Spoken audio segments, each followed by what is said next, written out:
Hello everyone, আসসালামু আলাইকুম। চলে আসলাম নতুন একটি ভিডিও নিয়ে, চিকেন ফ্রাই।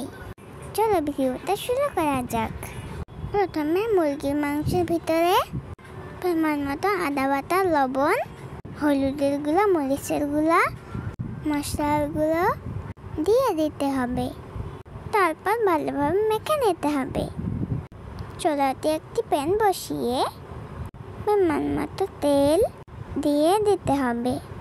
তেলটা গরম হয়ে গেলে চিকেনগুলো দিয়ে দিতে হবে। এখন ভালোভাবে ভেজে নিতে হবে যাতে মাংসটা সিদ্ধ হয়ে যায়।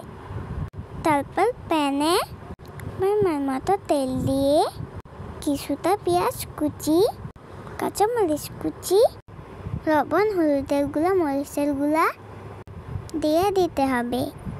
এখন ভালোভাবে ভেজে রাখা চিকেন ফ্রাইগুলো দিয়ে দিতে হবে।